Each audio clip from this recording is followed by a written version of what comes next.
Well, then, here we are. It's a little early, so we'll hold on for one more minute and let those who want to join at 6 join at 6. What a week! What a snow! I trust everybody survived and had somebody else plowing for them or shoveling for them. I'm very fortunate in that I have a neighbor a few doors down who just is wonderfully caring, and he appears and does the shoveling, so I'd make sure I have cheese biscuits for him and a chunk of homemade bread. Okay, let's get going. This is a story that was written in 1933, or it was published in 1933, by one of my very favorite authors, Dorothy L. Sayers, Sayers. She wrote the Lord Peter Wimsey mysteries, which are wonderful, but she wrote them to make enough money to be able to have the leisure time to do a definitive translation of the Divine Comedy. Now, I don't care what her motivation was, I am so glad she wrote the Lord Peter Wimsey stories. Anyway, this is a short story by her, and it's called Suspicion. As the atmosphere of the railway carriage thickened with tobacco smoke, Mr. Mummery became increasingly aware that his breakfast had not agreed with him. There could have been nothing wrong with the breakfast itself. Brown bread, rich in vitamin content, as advised by the Morning Star's health expert, bacon fried to a delicious crispness, eggs just nicely set, coffee made as only Mrs. Sutton knew how to make it. Mrs. Sutton had been a real find, and that was something to be thankful for. For Ethel, since her nervous breakdown in the summer, had really not been fit to wrestle with the untrained girls who had come and gone in tempestuous succession. It took very little to upset Ethel nowadays, poor child. Mr. Mummery, trying hard to ignore his growing internal discomfort, hoped he was not in for an illness. Apart from the trouble it would cause at the office, it would worry Ethel terribly, and Mr. Mummery would cheerfully have laid down his rather uninteresting little life to spare Ethel a moment's uneasiness. He slipped a digestive tablet into his mouth. He had taken lately to carrying a few tablets abound with him, and opened his paper. There did not seem to be very much news. A question had been asked in the House about government typewriters.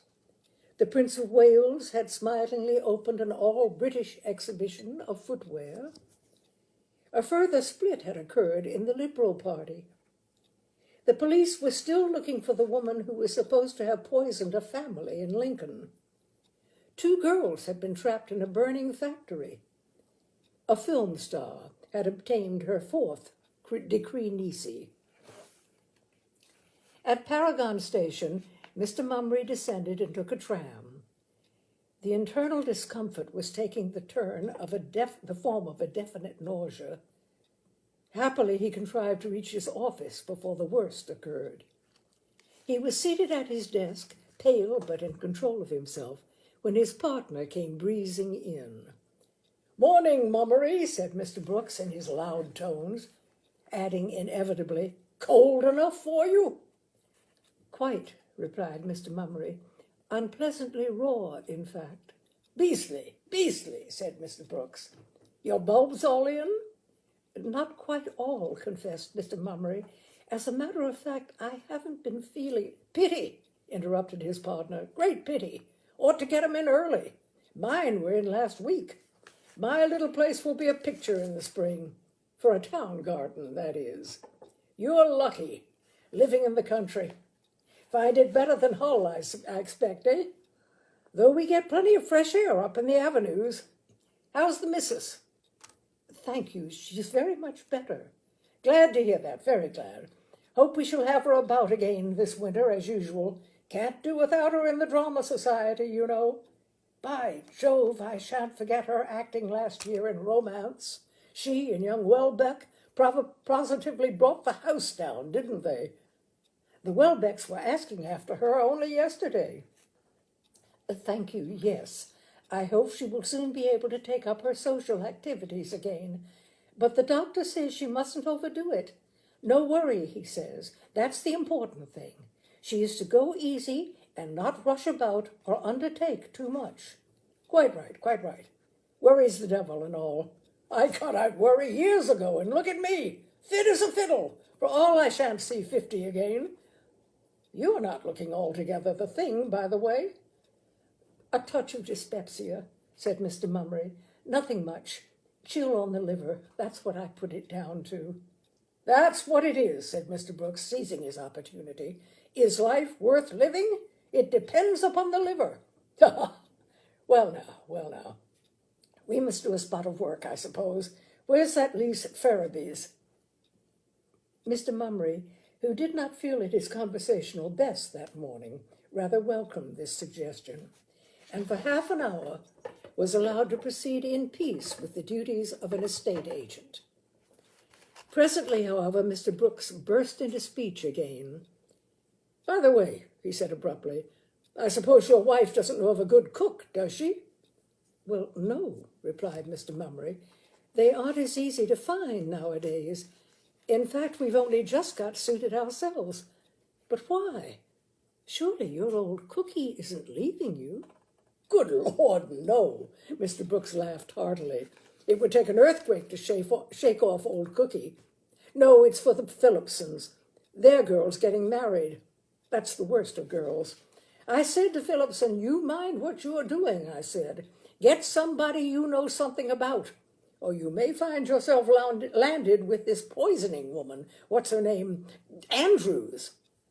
Don't want to be sending wreaths to your funeral yet a while, I said. He laughed, but it's no laughing matter. And so I told him. What we pay the police for, I simply don't know. Nearly a month now, and they can't seem to lay hands on the woman. All they say is they think she's hanging about the neighborhood and may seek a situation as cook. As cook? Now, I ask you. You don't think she committed suicide, then? Suggested Mr. Mummery. Suicide, my foot, retorted Mr. Brooks coarsely. Don't you believe it, my boy. That coat found in the river was all eyewash. They don't commit suicide. That sort don't. What sort? Those arsenic maniacs. They're too damned careful of their own skins. Cunning as weasels, that's what they are. It's only to be hoped they'll manage to catch her before she tries her hand on anybody else. As I told Phillipson, you think Mrs. Andrews did it then? Did it? Of course she did it. It's plain as the nose on your face. Looked after her old father, and he died suddenly. Left her a bit of money, too. Then she keeps house for an elderly gentleman, and he dies suddenly. Now there's this husband and wife. Man dies and woman taken very ill of arsenic poisoning. Cook runs away, and you ask, did she do it? I don't mind betting that when they dig up the father and the other old bird, they'll find them bung full of arsenic. Once that sort gets started, they don't stop. Grows on 'em, you might say. I suppose it does, said Mr. Mummery. He picked up his paper again and studied the photograph of the missing woman. She looks harmless enough, he remarked. Rather a nice, motherly-looking kind of woman. She's got a bad mouth, pronounced Mr. Brooks. He had a theory that character showed in the mouth. I wouldn't trust that woman an inch. As the day went on, Mr. Mummery felt better. He was rather nervous about his lunch, choosing carefully a little boiled fish and custard pudding, and being particular not to rush about immediately after the meal. To his great relief, the fish and custard remained where they were put, and he was not visited by that tiresome pain which had become almost habitual in the last fortnight. By the end of the day, he became quite light-hearted. The bogey of illness and doctor's bills ceased to haunt him. He bought a bunch of bronze chrysanthemums to carry home to Ethel, and it was with a feeling of pleasant anticipation that he left the train and walked up the garden path of Mon Abri. Nobody was there but the cook. She was sitting at a table with her back to him and started up almost guiltily as he approached. "Law, sir," she said, "you give me quite a start. I didn't hear the front door go." "Where is Mrs. Mummery? Not feeling bad again, is she?" "Well, sir, she's got a bit of a headache, poor lamb. I made her lay down and took her up a nice cup of tea at 4:30. I think she's dozing nicely now." "Dear, dear," said Mr. Mummery. "It was turning out the dining room done it, if you ask me," said Mrs. Sutton. "Now, don't you overdo yourself, madam," I says to her. "But you know how she is, sir. She gets that restless she can't bear to be doing nothing." "I know," said Mr. Mummery. "It's not your fault, Mrs. Sutton. I'm sure you look after us both admirably. I'll just run up and have a peep at her. I won't disturb her if she's asleep. By the way, what are we having for dinner?" "Well, I had made a nice steak and kidney pie," said Mrs. Sutton, in accents suggesting that she could readily turn it into a pumpkin or a coach and four if it was not approved of. "Oh," said Mr. Mummery, "pastry?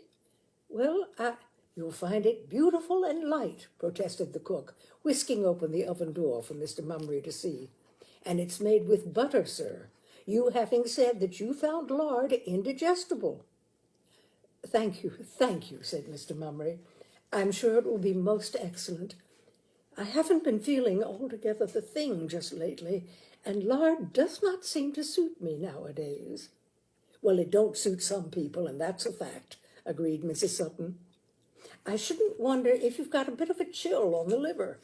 I'm sure this weather is enough to upset anybody." She hustled to the table and cleared away the picture paper which she had been reading. "Perhaps the mistress would like her dinner sent up to her," she suggested. Mr. Mummery said he would go and see, and tiptoed his way upstairs. Ethel was lying snuggled under the eiderdown and looked very small and fragile in the big double bed. She stirred as he came in and smiled up at him. "Hello, darling," said Mr. Mummery. "Hello. You back? I must have been asleep. I got tired and headachy, and Mrs. Sutton packed me off upstairs." "You've been doing too much, sweetheart," said her husband, taking her hand in his and sitting down on the edge of the bed. "Yes, it was naughty of me. What lovely flowers, Harold.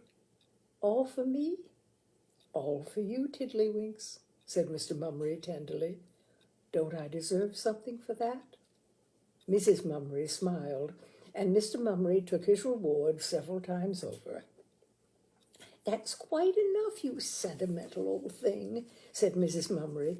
"Run away now. I'm going to get up." "Much better go to bed, my precious, and let Mrs. Sutton send you dinner up," said her husband. Ethel protested, but he was firm with her. If she didn't take care of herself, she wouldn't be allowed to go to the drama society meetings, and everyone was so anxious to have her back. The Welbecks had been asking after her and saying they really couldn't get on without her. "Did they?" said Ethel with some animation. "It's very sweet of them to want me. Well, perhaps I'll go to bed after all. And how has my old hubby been all day?" "Not too bad, not too bad. No more tummy aches?" "Well, just a little tummy ache, but it's quite gone now. Nothing for Tiddlywinks to worry about." Mr. Mummery experienced no more distressing symptoms the next day or the next. Following the advice of the newspaper expert, he took to drinking orange juice and was delighted with the results of the treatment. On Thursday, however, he was taken so ill in the night that Ethel was alarmed and insisted on sending for the doctor. The doctor felt his pulse and looked at his tongue and appeared to take the matter lightly. An inquiry into what he had been eating elicited the fact that dinner had consisted of pig's trotters, followed by a milk pudding, and that before retiring, Mr. Mummery had consumed a large glass of orange juice, according to his new regime. "There's your trouble," said Dr. Griffith cheerfully. "Orange juice is an excellent thing, and so are trotters, but not in combination. Pig and oranges together are extraordinarily bad for the liver. I don't know why they should be, but there's no doubt that they are. Now, I'll send you around a little prescription, and you stick to slops for a day or two and keep off pork. And don't you worry about him, Mrs. Mummery. He's as sound as a trout. You're the one we've got to look after. I don't want to see those black rings under the eyes, you know. Disturbed night, of course, yes. Taking your tonic regularly? That's right. Well, don't be alarmed about your hubby. We'll soon have him up and about again." The prophecy was fulfilled, but not immediately. Mr. Mummery, though confining his diet to Bangor's food, bread and milk, and beef tea, skillfully prepared by Mrs. Sutton and brought to his bedside by Ethel, remained very seedy all through Friday, and was only able to stagger rather shakily downstairs on Saturday afternoon. He had evidently suffered a thorough upset. However, he was able to attend to a few papers which Brooks had sent down from the office for his signature, and to deal with the household books. Ethel was not a businesswoman, and Mr. Mummery always ran over the accounts with her. Having settled up with the butcher, the baker, the dairy, and the coal merchant, Mr. Mummery looked up inquiringly. "Anything more, darling?" "Well, there's Mrs. Sutton. This is the end of her month, you know." "So it is. Well, you're quite satisfied with her, aren't you, darling?" "Yes, rather. Aren't you? She's a good cook and a sweet motherly old thing, too. Don't you think it was a real brainwave of mine, engaging her like that on the spot?" "I do indeed," said Mr. Mummery. "It was a perfect providence, her turning up like that just after that wretched June had gone off without even giving notice. I was in absolute despair. It was a little bit of a gamble, of course, taking her without any references, but naturally, if she had been looking after a widowed mother, you wouldn't expect her to give references." "No," said Mr. Mummery. At the time he had felt uneasy about the matter, though he had not liked to say much, because, of course, they simply had to have somebody, and the experiment had justified itself so triumphantly in practice that one couldn't say much about it now. He had once rather tentatively suggested writing to the clergyman of Mrs. Sutton's parish, but, as Ethel had said, the clergyman wouldn't have been able to tell them anything about cooking, and cooking, after all, was the chief point. Mr. Mummery counted out the month's money. "And by the way, my dear," he said, "you might just mention to Mrs. Sutton that if she must read the morning paper before I come down, I should be obliged if she would fold it neatly afterwards." "What an old fuss-box you are, darling," said his wife. Mr. Mummery sighed. He could not explain that it was somehow important that the morning paper should come to him fresh and prim, like a virgin. Women did not feel these things. On Sunday, Mr. Mummery felt very much better, quite his old self, in fact. He enjoyed the news of the world over breakfast in bed, reading the murders rather carefully. Mr. Mummery got quite a lot of pleasure out of murders. They gave him an agreeable thrill of vicarious adventure, for, naturally, they were matters quite remote from daily life in the outskirts of Hull. He noticed that Brooks had been perfectly right. Mrs. Andrews, his father and former employer, had been dug up, and had indeed proved to be bung full of arsenic. He came downstairs for dinner, roast sirloin with the potatoes done under the meat, and Yorkshire pudding of delicious lightness, and an apple tart to follow. After 3 days of invalid diet, it was delightful to savor the crisp fat and underdone lean. He ate moderately, but with a sensuous enjoyment. Ethel, on the other hand, seemed a little lacking in appetite, but then she'd never been a great meat eater. She was fastidious, and besides, she was, quite unnecessarily, afraid of getting fat. It was a fine afternoon, and at 3 o'clock, when he was quite certain that the roast beef was settling properly, it occurred to Mr. Mummery that it would be a good thing to put the rest of those bulbs in. He slipped on his old gardening coat and wandered out to the potting shed. Here he picked up a bag of tulips and a trowel, and then, remembering that he was wearing his good trousers, decided it would be wise to take a mat to kneel on. When had he had the mat last? He could not recollect, but he rather fancied he had put it away in the corner under the potting shelf. Stooping down, he felt about in the dark among the flower pots. Yes, there it was. But there was a tin of something in the way. He lifted the tin carefully out. Of course, yes, the remains of the weed killer. Mr. Mummery glanced at the pink label, printed in staring letters with the legend, "Arsenical Weed Killer, Poison," and observed, with a mild feeling of excitement, that it was the same brand of stuff that had been associated with Mrs. Andrews's latest victim. He was rather pleased about it. It gave him a sensation of being remotely, but definitely, in touch with important events. Then he noticed, with surprise and a little annoyance, that the stopper had been put in quite loosely. "However did I come to leave it like that?" he grunted. "Shouldn't wonder if all the goodness had gone off." He removed the stopper and squinted into the can, which appeared to be half full. Then he rammed the thing home again, giving it a sharp thump with the handle of the trowel for better security.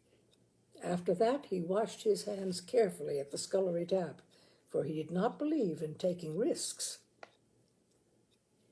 He was a trifle disconcerted when he came in after planting the tulips to find visitors in the sitting room.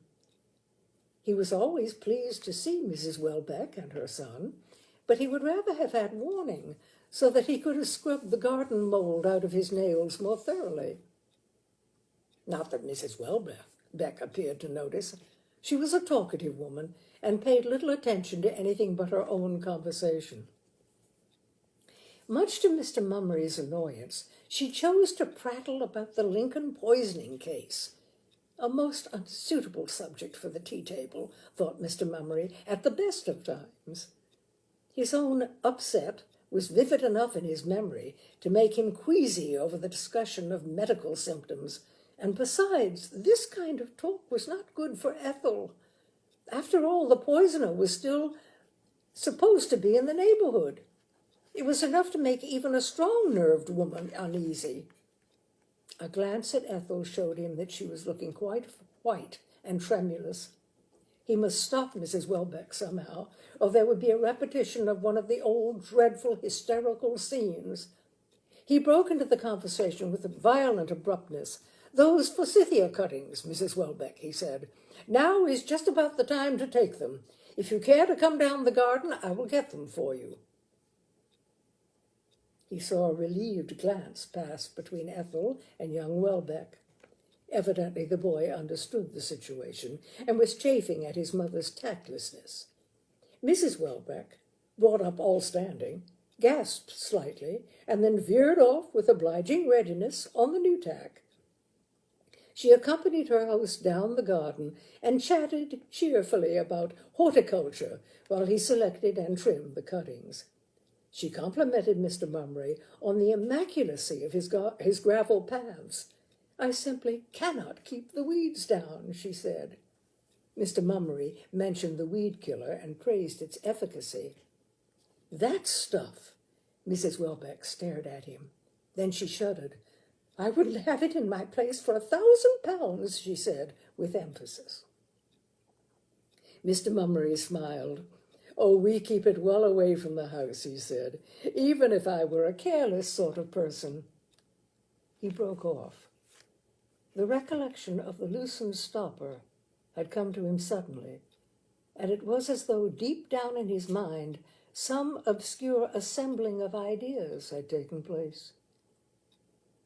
He left it at that and went into the kitchen to fetch a newspaper to wrap up the cuttings.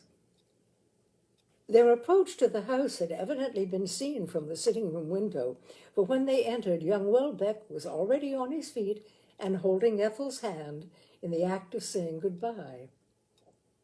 He maneuvered his mother out of the house with tactful promptness, and Mr. Mummery returned to the kitchen to clear up the newspapers he had fished out of the drawer. To clear them up and to examine them more closely. Something had struck him about them which he wanted to verify. He turned them over very carefully, sheet by sheet. Yes, he had been right. Every portrait of Mrs. Andrews, every paragraph and line about the Lincoln poisoning case had been carefully cut out. Mr. Mummery sat down by the kitchen fire. He felt as though he needed warmth. There seemed to be a curious cold lump of something at the pit of his stomach, something that he was chary of investigating. He tried to recall the appearance of Mrs. Andrews as shown in the newspaper photographs, but he had not a good visual memory. He remembered having remarked to Brooks that it was a motherly face. Then he tried counting up the time since the disappearance. Nearly a month, Brooks had said, and that was a week ago. Must be over a month now. A month. He had just paid Mrs. Sutton her month's money. Ethel was the thought that hammered at the door of his brain. At all costs, he must cope with this monstrous suspicion on his own. He must spare her any shock or anxiety, and he must be sure of his ground. To dismiss the only decent cook they had ever had out of sheer, unfounded panic would be wanton cruelty to both women. If he did it at all, it would have to be done arbitrarily, preposterously, and he could not suggest horrors to Ethel. However it was done, there would be trouble. Ethel would not understand, and he dared not tell her. But if by any chance there was anything in this ghastly doubt, how could he expose Ethel to the appalling danger of having the woman in the house a moment longer? He thought of the family at Lincoln, the husband dead, the wife escaped by a miracle with her life. Was not any shock, any risk better than that? Mr. Mummery felt suddenly very lonely and tired. His illness had taken it out of him. Those illnesses, they had begun when? 3 weeks ago he had had the first attack. Yes, but then he had always been rather subject to gastric troubles, bilious attacks. Not so violent, perhaps, as these last, but undoubted bilious attacks.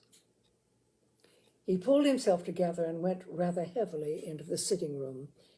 Ethel was tucked up in a corner of the Chesterfield. Tired, darling? Yes, a little. That woman has worn you out with talking. She oughtn't to talk so much. No. Her head shifted wearily in the cushions. All about that horrible case. I don't like hearing about such things. Of course not. Still, when a thing like that happens in the neighborhood, people will gossip and talk. It would be a relief if they caught the woman. One doesn't like to think, I don't want to think of anything so hateful. She must be a horrible creature. Horrible. Brooks was saying the other day, I don't want to hear what he said. I don't want to hear about it at all. I want to be quiet. I want to be quiet. He recognized the note of rising hysteria. Tiddlywinks shall be quiet. Don't worry, darling. We won't talk about horrors. No, it would not do to talk about them. Ethel went to bed early. It was understood that on Sundays, Mr. Mummery should sit up till Mrs. Sutton came in. Ethel was a little anxious about this, but he assured her that he felt quite strong enough. In body, indeed, he did. It was his mind that felt weak and confused. He had decided to make a casual remark about the mutilated newspapers, just to see what Mrs. Sutton would say. He allowed himself the usual indulgence of a whiskey and soda as he sat waiting. At 10:15, he heard the familiar click of the garden gate. Footsteps passed up the gravel, squeak, squeak, to the back door. Then the sound of the latch, the shutting of the door, the rattle of the bolts being shot home. Then a pause. Mrs. Sutton would be taking off her hat. The moment was coming. The steps sounded in the passage. The door opened. Mrs. Sutton, in her neat black dress, stood on the threshold. He was aware of a reluctance to face her. Then he looked up. A plump-faced woman, her eyes obscured by thick horn-rimmed spectacles. Was there perhaps something hard about the mouth? "Would you be requiring anything tonight, sir, before I go up?" "No, thank you, Mrs. Sutton." "I hope you are feeling better, sir." Her eager interest in his health seemed to him almost sinister, but the eyes behind the thick glasses were inscrutable. "Quite better, thank you, Mrs. Sutton." "Mrs. Mummery is not indisposed, is she, sir? Should I take her up a glass of hot milk or anything?" "No, thank you, no." He spoke hurriedly and fancied that she looked disappointed. "Very well, sir. Good night, sir." "Good night. Oh, by the way, Mrs. Sutton—" "Yes, sir?" "Oh, nothing," said Mr. Mummery. "Nothing." Next morning, Mr. Mummery opened his paper eagerly. He would have been glad to learn that an arrest had been made over the weekend, but there was no news for him. The chairman of a trust company had blown out his brains, and the headlines were all occupied with tales about lost millions and ruined shareholders. Both in his own paper and in those he purchased on the way to the office, the Lincoln poisoning tragedy had been relegated to an obscure paragraph on a back page, which informed him that the police were still baffled. The next few days were the most uncomfortable that Mr. Mummery had ever spent. He developed a habit of coming down early in the morning and prowling about the kitchen.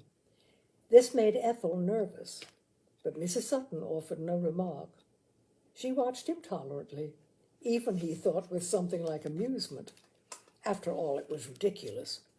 What was the use of supervising the breakfast when he had to be out of the house every day between 9:30 and 6? At the office, Brooks rallied him on the frequency with which he rang up Ethel. Mr. Mummery paid no attention. It was reassuring to hear her voice and to know that she was safe and well. Nothing happened, and by the following Thursday he began to think that he had been a fool. He came home late that night. Brooks had persuaded him to go with him to a little bachelor dinner for a friend who was about to get married. He left the others at 11 o'clock, however, refusing to make a night of it.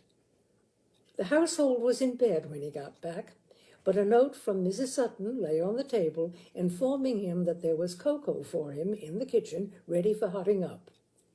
He hotted it up accordingly in the little saucepan where it stood.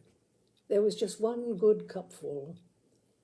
He sipped it thoughtfully, standing by the kitchen stove. After the first sip, he put the cup down.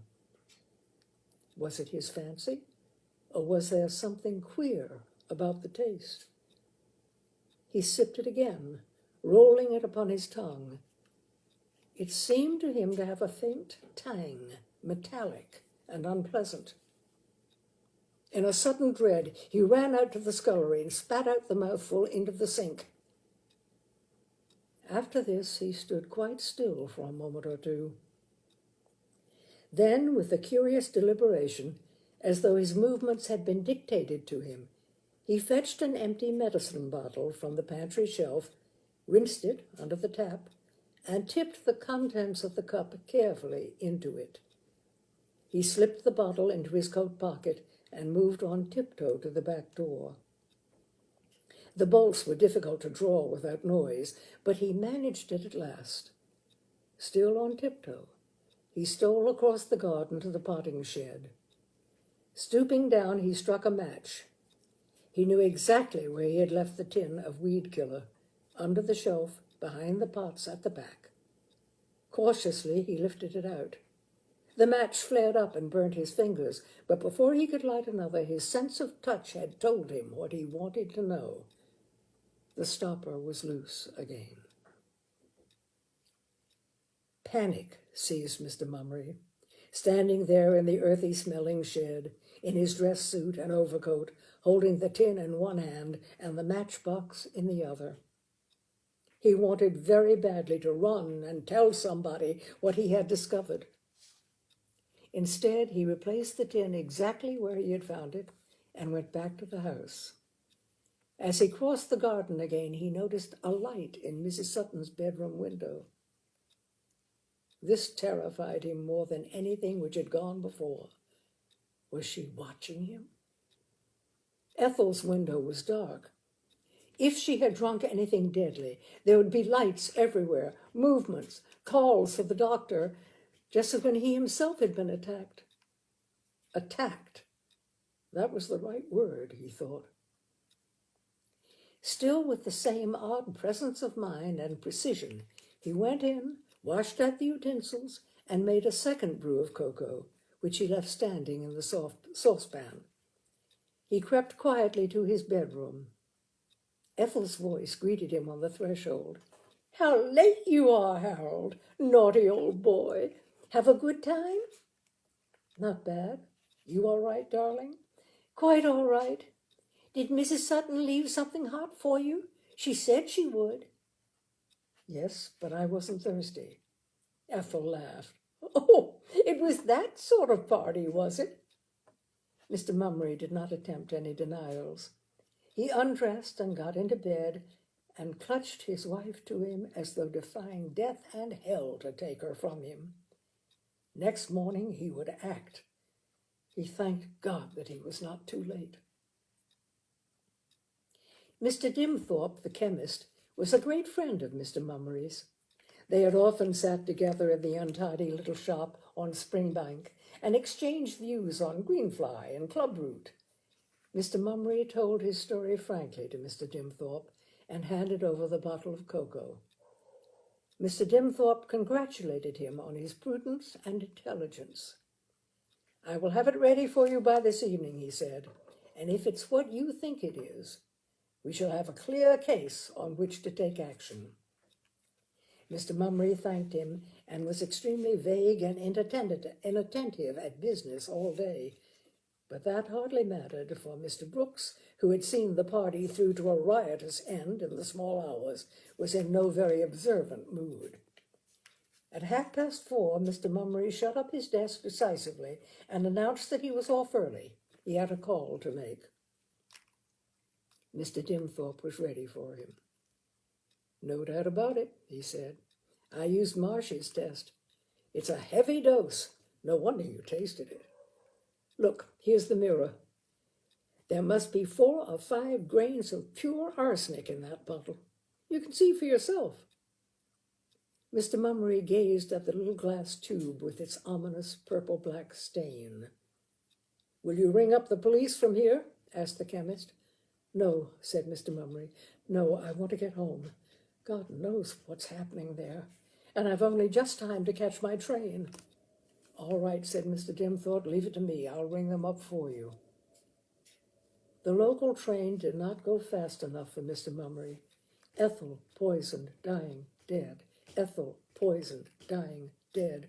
The wheels drummed in his ears. He almost ran out of the station and along the road. A car was standing at his door. He saw it from the end of the street and broke into a gallop. It had happened already. The doctor was there. Foul murderer that he was to leave things so late. Then, while he was still 150 yards off, he saw the front door open. A man came out, followed by Ethel herself. The visitor got into his car and drove away. Ethel went in again. She was safe. Safe. He could hardly control himself to hang up his hat and coat and go in looking reasonably calm. His wife had returned to the armchair by the fire and greeted him in some surprise. There were tea things on the table. Back early, aren't you? Yes, business was slack. Somebody been to tea? Yes, young Welbeck, about the arrangements for the Drama Society. She spoke briefly, but with an undertone of excitement. A qualm came over Mr. Mummery. Would a guest be any protection? His face must have shown his feelings, for Ethel stared at him in amazement. What's the matter, Harold? You look so queer. Darling, said Mr. Mummery, there's something I want to tell you about. He sat down and took her hand in his. Something a little unpleasant, I'm afraid. Oh, ma'am! The cook was in the doorway. I beg your pardon, sir. I didn't know you was in. Will you be taking tea, or can I clear away?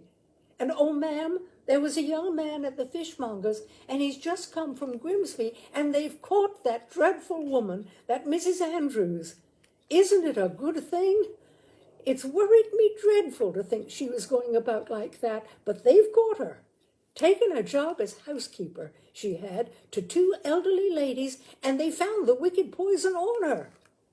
Girl who spotted her will get a reward. I've been keeping my eyes open for her, but it's at Grimsby she was all the time. Mr. Mummery clutched at the arm of his chair. It had all been a mad mistake then.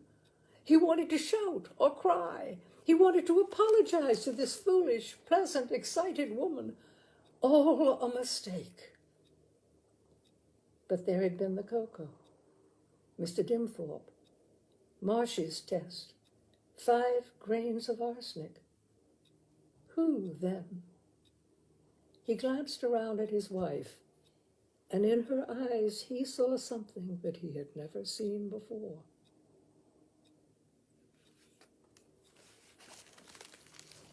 And that is Suspicion by Dorothy Sayers. As I said, one of my very favorite authors. And I had not known this story of hers. I came across it recently in an anthology. And I am delighted to have seen it and to have been able to share it with you. So there we are, my dears. Another Wednesday, another Tales and Cocktails. And I hope to see you next Wednesday, same time, same place, 6 o'clock.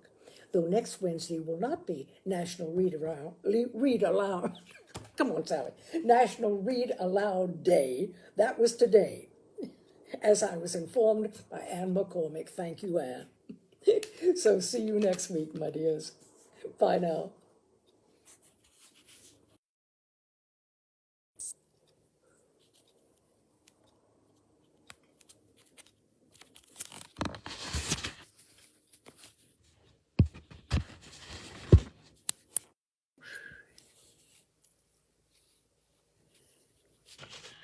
Seem to turn this off. Isn't that interesting?